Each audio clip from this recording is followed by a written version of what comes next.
We already did sex determination in humans and birds. Now it's a very important organism, that's honeybee. बहुत typical question, ये बहुत बारी आया है. What is the question which I have generally seen for board exam? They will simply ask you which organism has got haploid diploid type of chromosome arrangement. No, if we have seen in humans, how did we see the chromosome was arranged in pair, right?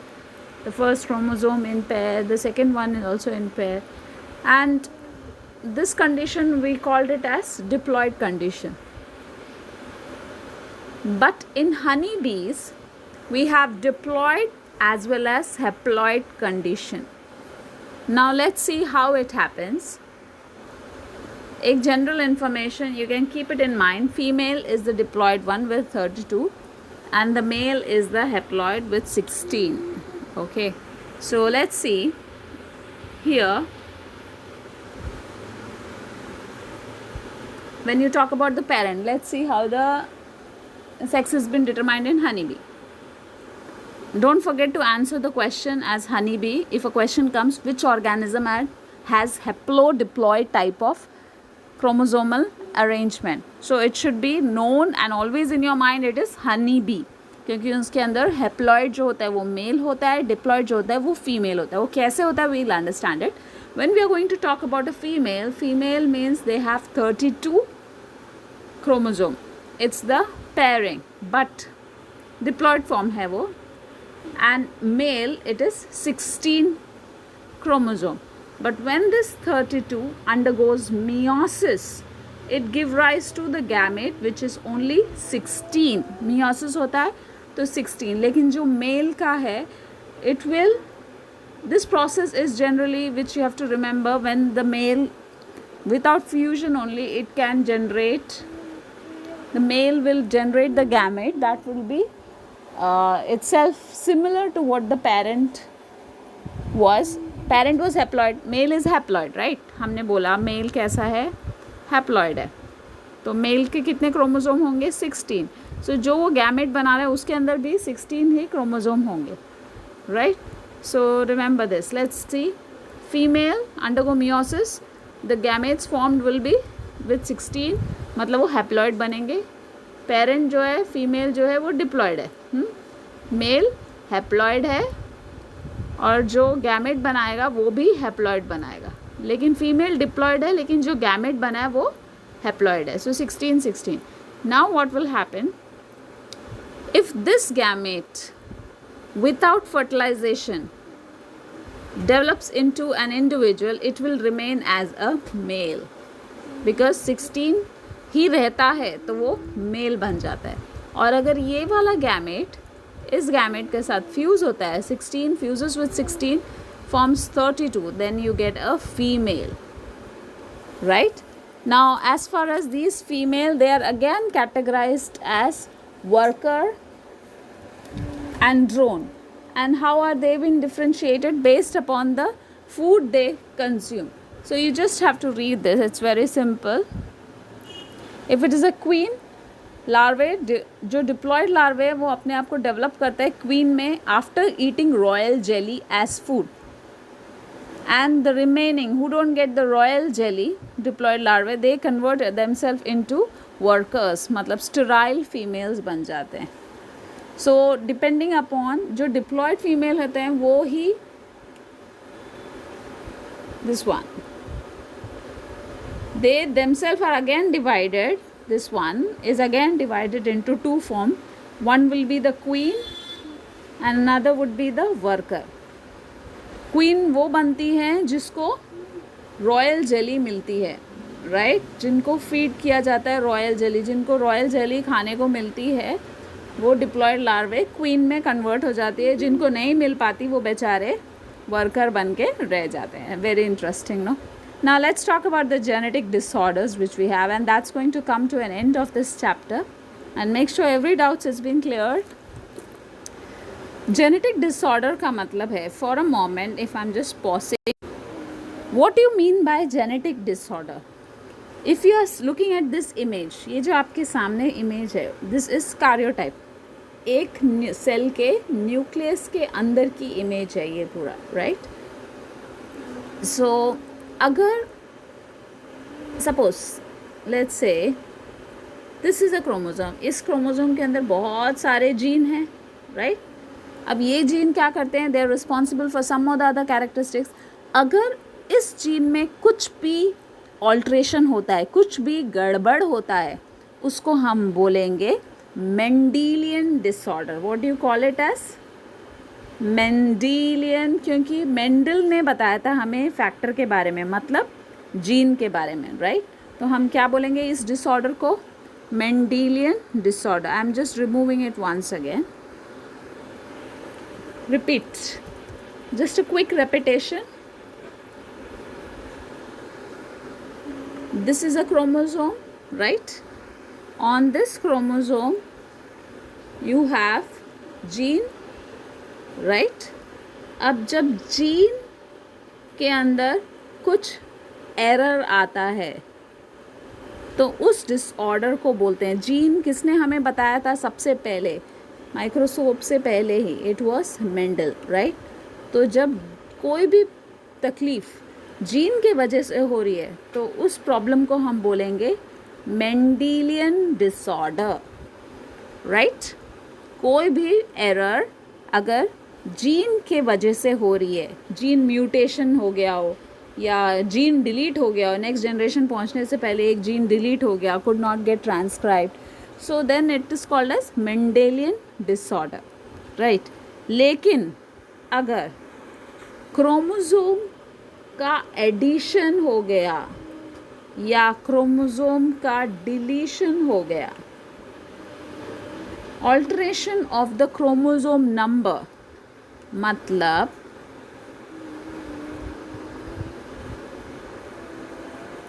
इस arrangement में ही देखो, यहाँ पे आना चाहिए था या तो XX या तो XY, लेकिन यहाँ पे क्या आया है, X is added instead of XY, X is added.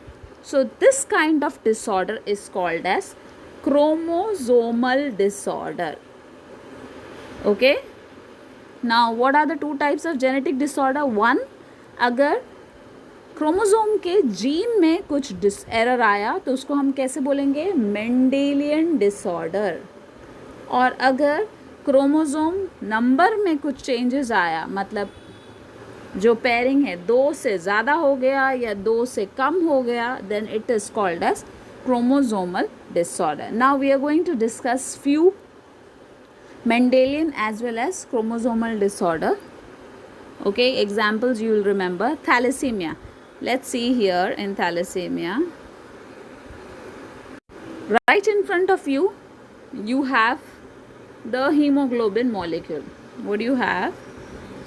This is a hemoglobin molecule, right? अब जो hemoglobin molecule है वो 2 चेन से बनती है. इसके अंदर 2 चेन दिख रही होगी. ये ऊपर जो लाइट ब्लू कलर की चेन है दैट इज़ बीटा चेन, और नीचे जो लाइट ग्रीन है that is called as alpha chain. So एक अच्छा हीमोग्लोबिन का स्ट्रक्चर बनना है तो अल्फा चेन भी ज़रूरी है और बीटा चेन भी ज़रूरी है, राइट. लेकिन अगर क्रोमोसोम नंबर 11 और 16 में एरर आए, मतलब 11 में जो जीन है that is responsible for formation of the beta chain. Okay, whereas the chromosome which is in 16 is responsible for alpha chain. So you have to remember this. Let's read this part. So अगर इन chromosome में 11th chromosome या 16 chromosome के pair के gene में कुछ error आता है, they are not able to provide or they are not able to produce alpha chain and beta chain. और अगर alpha chain नहीं है तो क्या ये हीमोग्लोबिन का स्ट्रक्चर कंप्लीट होगा? No, it will not be complete, it will be an incomplete structure. तो उस इंसान की बॉडी में जो डिजीज़ बनता है उसको हम बोलते हैं thalassaemia. Ever heard of it? Thalassaemia, where in advertisement बहुत आता था टीवी में जहाँ पे ब्लड डोनेशन के बारे में they used to talk about. अगर इन दोनों चेन में कोई भी चेन कम्प्लीटली डेवलप नहीं होता, it give rise to a problem called as thalassaemia. तो इस अगर एक इंसान को थैलेसीमिया हुआ तो उसको बार बार ब्लड बैंक से ब्लड लेना पड़ता है, right. So that is a defect in the chromosomal gene. और कौन से क्रोमोजोम पे? It is the 11th and 16th chromosome के डिफेक्ट के वजह से ये एरर होता है, right. So this person, let's go to the chapter.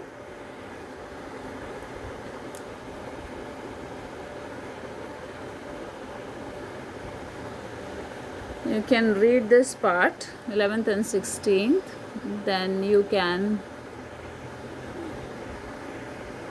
underline it also. अगर अल्फ़ा चेन नहीं बन पाता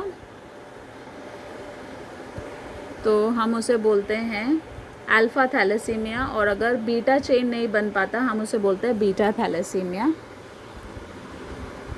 And why it happens? Because of deletion of gene that is responsible for coding alpha and beta globin. And एक thalassaemia patient का condition कैसा होता है? Anaemia होता है, येलो स्किन होता है, change in size and shape of RBC का नंबर बहुत कम होता है, डार्क यूरिन फॉर्मेशन होता है, and that person has to take lot of blood from the blood bank. They need to get blood transfusion on regular basis. Okay, then the next is Down syndrome. यहाँ पे आपको इस बच्चे की शक्ल देख के ही समझ में आ गई होगी. This person has error with the mental as well as the physical development because 21st chromosome has an addition. Which chromosome? 21st chromosome has an addition. Okay, see this 21st. यहाँ पे 21st में 2 के जगह कितने हैं? 3 chromosome है. So it is an addition. So it's an example of aneuploidy, right? Remember aneuploidy. So what are the symptoms that are visible in a person with this condition, 21st trisomy? It's called as Down syndrome. इस बीमारी को बोलते हैं down syndrome. और जो condition symptoms हैं, the patient will be having mild and moderate mental retardation. ज़रूरी नहीं है मेंटल रिटार्डेशन है, that person is always trainable. Then the skeletal development will be very poor and face will be very flat with flat nose and mouth generally open, and the tongue is always protruding out and eyes always slant up. The eyes are like this. If you just see in the picture also, they have internal epicanthal folds. मतलब उनकी skin ना flabby होती है, उनका stomach का skin. Even आप उस picture में देखो, आइज़ के यहाँ पे स्किन देखो, यहाँ पे एक्स्ट्रा हैंग करता है, यहाँ पे आइज़ के यहाँ पे. So that is called as epicanthal. ये एक्चुअल में इंटरनल बोला है, बट इंटरनल क्या एक्सटर्नल भी विजिबल होता है. So inside the body, inside the abdominal region, they have epicanthal folds. Extra layers of skin is there. Okay, and they have palmer's crease. Palmer's crease क्यों बोला है? Single palmer's crease मतलब अगर आप अपना हाथ देखोगे, आपकी हाथ में बहुत सारी रेखाएं होंगी. एक ऐसी जा रही होगी, एक ऐसी जा रही होगी, ऐसी जा रही है, राइट. अगर ये आप अपना हाथ देखोगे, लेकिन जिसका पामर्स क्रीज होता है उसका एक सिंगल लाइन होता है. There is no much. आप इस पिक्चर में भी देख सकते हो. See here, this child has got only single line. That's called palmar's crease. Okay, next is Turner syndrome. Turner syndrome वो होता है जब जो हमारा लास्ट क्रोमोजोम होता है, जिसको हम बोलते हैं XY, इसके अंदर ओनली X इज़ देयर, जो Y के जगह में इट इज़ नो, 0 क्रोमोजोम. सो यहाँ पे इस बंदे के क्रोमोजोम का नंबर कितना होगा? 44 ऑटोजोम्स. अगर ये डायग्राम भी देख लोगे तो ईजी होगा. ये अभी इसको इरेज कर दो. Let's erase is with the white colour. Okay, अभी हम लोग सिर्फ टर्नर सिंड्रोम देखेंगे. टर्नर सिंड्रोम में क्या होता है? ये जो Y है, it is not there. Okay, ऐसे होगा। टर्नर सिंड्रोम का जो कैरियोटाइप देखोगे आप, वो ऐसे दिखेगा।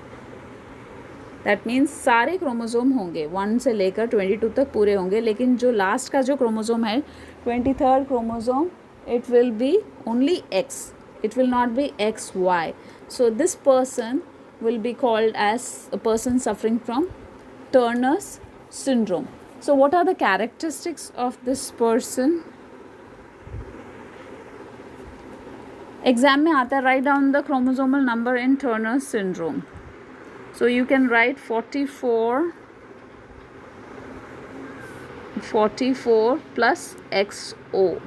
मतलब कितना क्रोमोज़ोम है? जनरली 46 होना चाहिए, इस बंदे का क्रोमोज़ोम होगा only 45. Okay, so what are the characteristics? Let's underline the characteristics. They are phenotypically, they will look like a female only. They have short height, webbed neck, they will have thick neck. मतलब उनकी जो नेक होगा वो बहुत thick होगा, webbed neck. Okay, and the hairline would be posterior, and they will have broad shaped chest, they'll have very broad shoulders, and they will be poorly developed ovaries and breast with low intelligence. So it's an example of monosomy. The next is when there is an extra chromosome. So ये आपको समझ में आ गया, this is chromosomal disorder, this is also chromosomal disorder. Klinefelter syndrome, मतलब जो 23rd chromosome है जो कि XY होना चाहिए, it has an extra X. तो ये जो बंदा होगा, it's going to look like it's a feminized female. Okay, the person will look like a feminine characteristics also, but that will be a male only. Feminized female. तो उनके अंदर क्या क्या characteristics होता है? They will have very harsh voice and underdeveloped testes, and they are going to have feminine characteristics like gynecomastia, that is development of the breast will be visible, and then no spermatogenesis. The testis will not be underdeveloped, because the testis is already underdeveloped, so it's not going to do any kind of spermatogenesis process, and the person will be sterile. Okay, this is Klinefelter syndrome. So that comes to an end of this chapter. So I would like to just make sure any doubt you people have, get it cleared, so that we can move to the next chapter. You're going to write a note on genetic disorders and sex determination in honeybee in short, and you're going to write all these. कौन सा genetic disorder कौन से में आता है, like Mendelian कौन सा है, क्रोमोसोमल कौन सा एग्जाम्पल है. You should understand which one is what. Okay, write it down and send it to me.